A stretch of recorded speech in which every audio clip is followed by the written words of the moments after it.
go in willing to learn. And if this is the field that you want to be in, learn as much as possible. So when you're in these spaces, you can know exactly what's going on.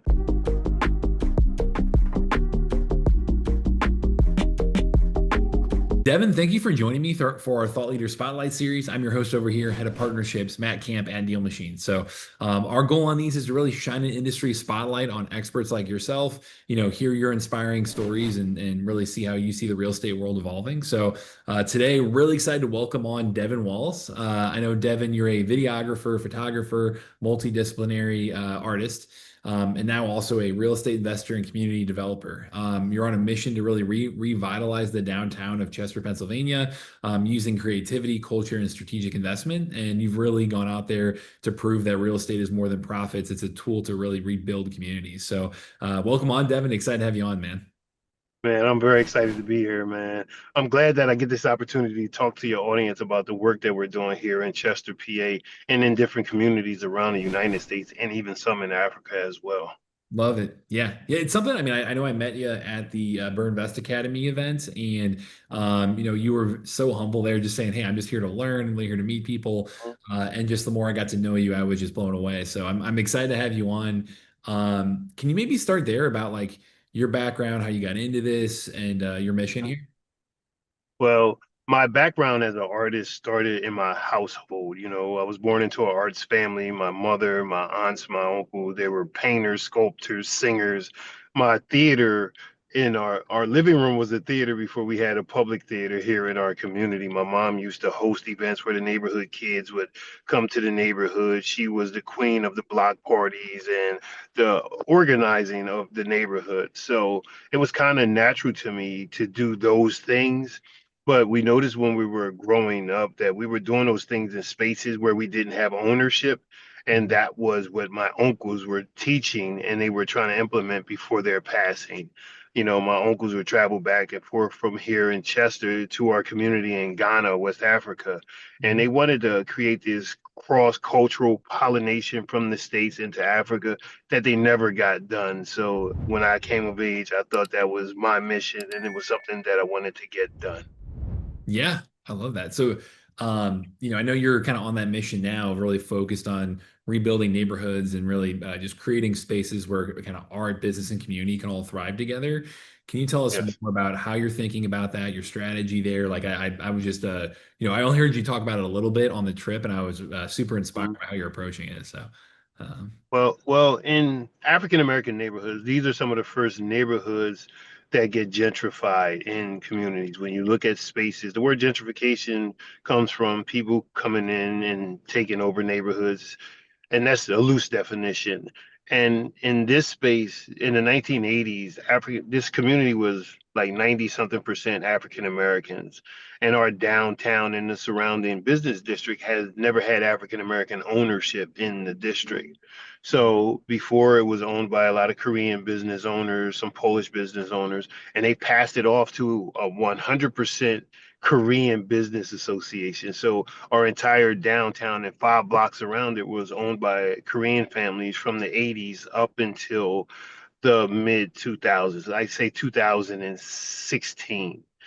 And my uncles would always say, well, we need to have some ownership because as the city grows, we'll have an African American community that grows along with the city. And he passed away with that mission. And it was like I just grabbed the baton and I started running with it.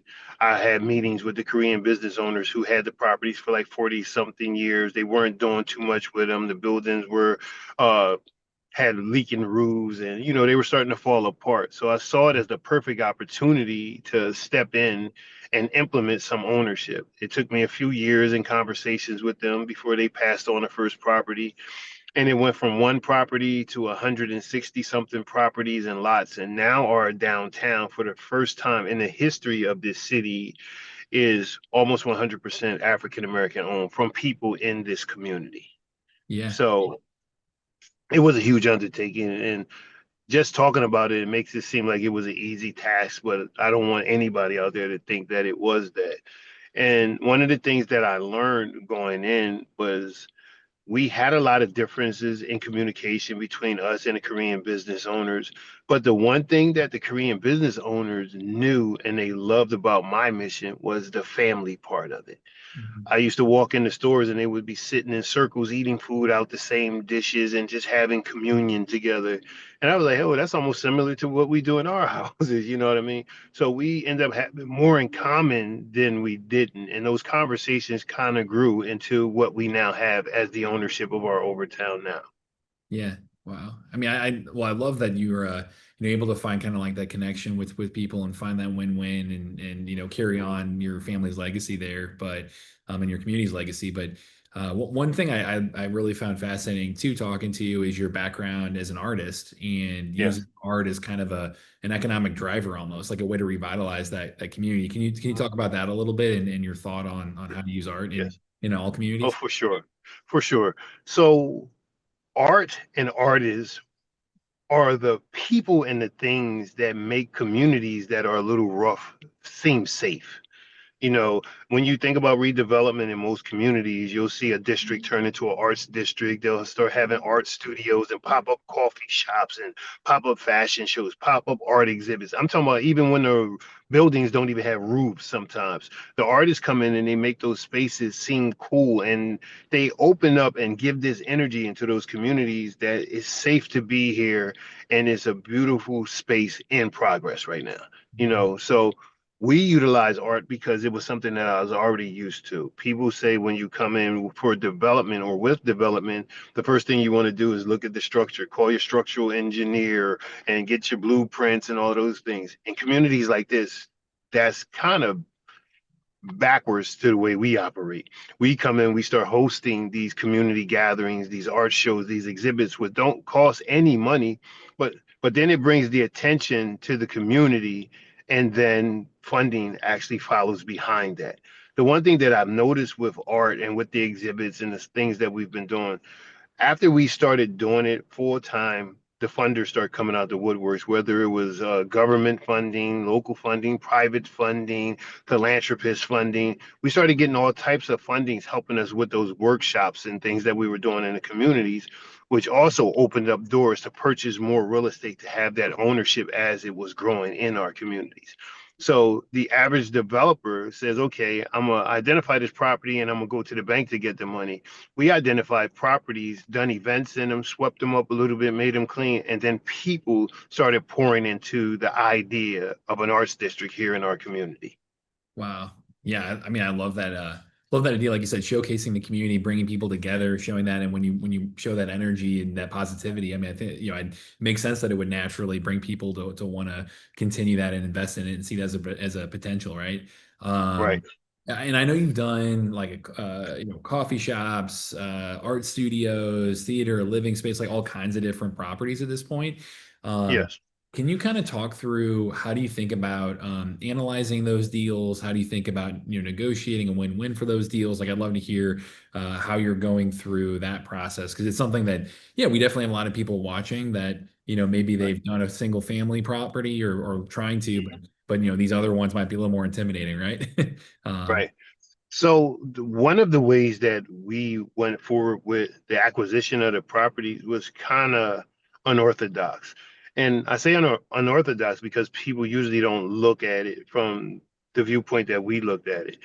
We went into the meetings with the Korean business owners. We didn't have the money. The district already, as it set, was worth millions and millions of dollars. No matter if they did a roof or window or anything, the properties were 300, 400, $700,000 like that.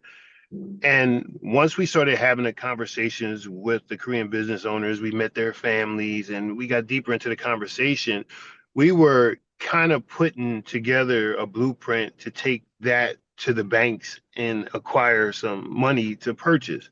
The Korean business owners simplified it for us. They was like, we knew you since you were a child. You've been shopping here. We know your family.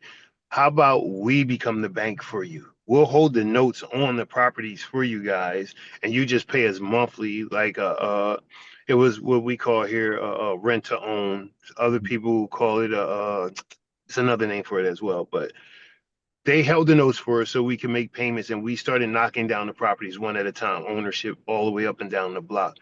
And I identified other community members who wanted to also do some of the similar things. So we started curating the block a little more. So, say, for instance, if you were a chef, but you didn't have a restaurant, but your passion was to be a chef, we identified a property within this district that we would put a kitchen in for you where you can open up your restaurant. And we did that with the galleries and with the clothing stores. And then we said, okay, well, now everybody's here. We have nowhere for these people to live at. So we started developing apartment buildings as well. And along the way, I was probably like four years into it. I was doing a lecture at Widener University, which is only a couple blocks from our business district. We teach arts and sciences in these universities that kind of surround our community and development through the arts. Mhm. And I went to a meeting there where I was discussing the work that we were doing here in the community. And a lady and a gentleman came into the room and they were sitting there listening to me talk. I didn't know who they were. And I'm saying this to lead up to what I said before, that once we started doing this work, funding started coming into the spaces where we were at. So I was sitting there, got end of my conversation, and it was a gentleman. He was 6'7", 6'8" tall, big beard, looked like a cowboy. He was from Vermont. So he said, Devin, I'm interested in what you were talking about. I was told to come here and meet you and hear what you're talking about. And I'm like, okay, where are you from?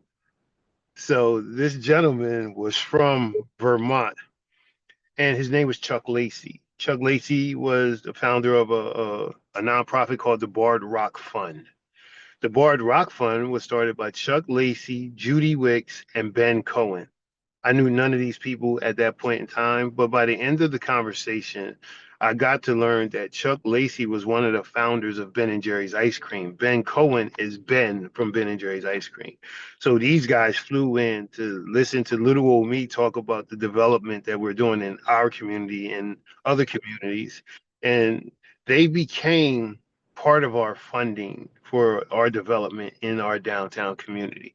They poured in a lot of money to make sure that we got acquisition of a lot of the properties that we didn't have before the other developers got to our neighborhood, because once we started doing the work, it was like this big buzz all around.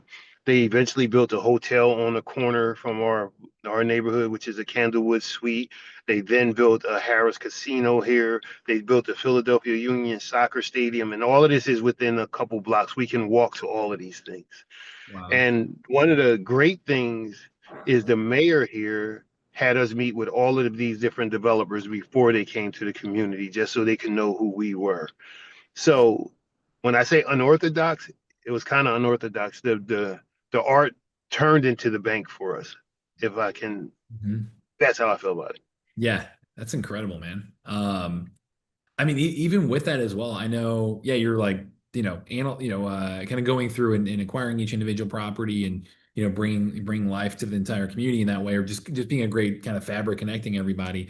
Yes. When it comes to the rehab itself, I'd love to know, because I know you Hmm. put some work into these buildings too. What have you Yes. learned through that process? Like, did you have a background in that? Like, how did you even get into that, whole world? Yeah. So I had a background in that from my family who was building smaller spaces. And I went to school and I worked with a couple contractors in my neighborhood that was also building. And I started my own construction company. It's called Walls Construction Group. Yeah. So in our construction group, we built a makerspace in our community where we would teach people these skill sets, everything from carpentry, plumbing, electrical, and then we would hire those people to be a part of our team. So it still fit the concept of what we were doing. We started offering jobs to the people. They were working on our construction teams. The building that I'm working in now, I have 12 guys that's from our community working on it now, from painting to demo to construction, So we created what we needed to see in our community. And Mhm. now we're utilizing all of those people to do the development work as well. So I had a small background, but I had to learn how to take that from a single house small application to a 26 unit hotel to a warehouse space, which was kind of different, but sort of the same basics, you Mhm. know. Yeah. So that's how we done that. Yeah. Any for people watching this, if they're trying to take on their first project and something a little more intimidating like that in terms of a larger space, any kind of key pieces of advice you can share on that rehab side? I'm just curious there. I would say the the thing that I say to my guys, no matter how much you know, don't go in thinking that you know everything. Because Mhm. every property has different issues. The builders build the buildings different.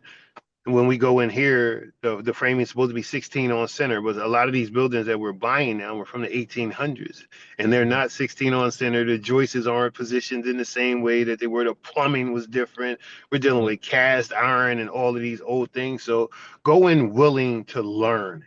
And if this is the field that you want to be in, learn as much as possible. So when you're in these spaces, you can know exactly what's going on, or you'll be charged a whole lot of extra money that you don't need to be charged if you don't know how to remedy a problem when it arises. Yeah, that's good advice. Period in life, I think. But Hmm. man, this has been great, Devin. I one last question I had on my end as well. I know you're an artist, a successful artist for Yeah. yourself. Is there anything else about your background there that you think has set you up for success in this journey? Like, I love how you have used art as a way to connect with the entire community. But yeah, love to Hmm. hear more. Just thinking through as an artist, like how that set you up Right. here. So, as I told you earlier, I come from a family of creatives, and being creative, I think, is what helped me get to the position that I'm in right now because I had to create different ways to get to the point that I'm at right now. And I still have a long way to go. And I'm utilizing all of my creativity that I learned here in this community to take me from what people can see as being humble beginnings or being in a poor community, but seeing a different light. And I can take some of those things that my uncle and my mother and my aunts taught me and implement that in my everyday life, which I think is what took me to where I'm at right now.